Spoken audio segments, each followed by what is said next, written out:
Stéphane Lagarde, correspondant permanent de RFI à Pékin. Il est avec nous ce matin. Bonjour Stéphane. Bonjour Juan. Ravi de vous avoir, merci d'avoir décroché. Je vais me faire le porte-parole de Gabriel à Bukavu. On me dit que la ligne téléphone est si mauvaise ça ne sert à rien finalement de le prendre à l'antenne. On l'entendrait très très mal. Gabriel nous dit la Chine a déclaré ne pas apporter de soutien militaire à la Russie, mais elle refuse de condamner l'intervention russe en Ukraine.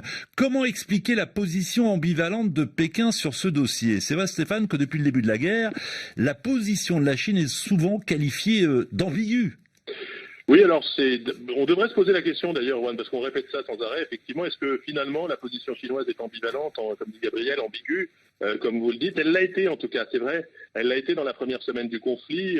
Ici, les interlocuteurs qu'on peut avoir, on a vu les médias chinois n'étaient pas bavards la première semaine de cette guerre, et les interlocuteurs qu'on avait, on les voyait surpris, d'une certaine manière, presque abasourdis, je dirais, par l'aventurisme de Poutine, qui, on l'a vite compris, ne se contenterait pas d'une opération dans le Donbass. Peut-être que certains Chinois ici avaient l'information qu'il y aurait une opération militaire dans le Donbass, mais ils ne pensaient pas, en tout cas, il y avait vraiment une surprise en Chine que Poutine envahirait toute l'Ukraine. En tout cas, c'est ce qu'il manifeste aujourd'hui. Il y a eu la surprise, donc. Les responsables chinois ont répété plusieurs fois cette phrase qu'on a entendue dans la bouche du porte-parole de la diplomatie chinoise, dans la bouche, il me semble, aussi du ministère des Affaires étrangères, et puis dans la bouche du président chinois. Nous ne voulons pas voir ce qui s'est passé en Ukraine. Ils ont répété cette phrase, donc le 24 février dernier. Ils ne voulaient pas voir ce qui s'est passé. Il y a eu donc le temps de la réflexion, le choc, d'une certaine manière, et puis le temps d'arrêter une position aussi, de définir les éléments de langage qu'on a eu ensuite, après la première semaine, dans les médias, dans la propagande. Donc on n'avait pas le mot guerre, on n'avait pas le mot invasion, on répétait ces mots de Moscou, de l'opération militaire spéciale. Donc ils avaient arrêté une position. Et quelle est cette position?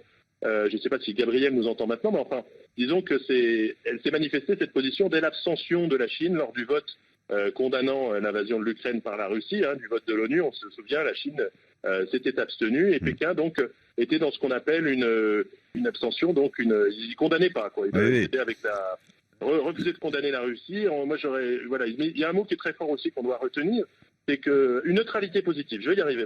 C'est le terme neutralité positive que vous cherchez, d'accord. Voilà, dans cette neutralité positive, donc on n'a pas condamné, on n'a pas non plus dit que c'était bien, on s'est abstenu, comme tous les pays des BRICS d'ailleurs, comme beaucoup de pays, et d'autres pays se sont abstenus au moment de cette résolution. Il y a un mot qu'il faut retenir aussi, c'est illimité.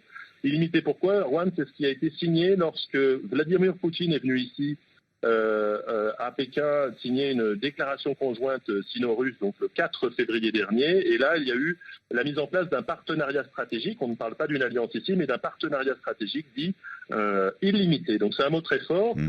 Pour l'instant, la Chine ne veut pas s'exposer à des sanctions secondaires en soutenant trop directement Moscou. La Chine tient à conserver des liens avec l'Europe et les États-Unis, ce qui sont des marchés quand même vitaux pour l'économie chinoise, mais en même temps, elle ne peut pas abandonner la Russie. Pourquoi? Parce que simplement, la Russie est pas simplement parce qu'elle est un fournisseur d'hydrocarbures. Les grandes mégalopoles ici ont beaucoup besoin d'énergie, donc il y a le gaz, le pétrole russe qui arrive.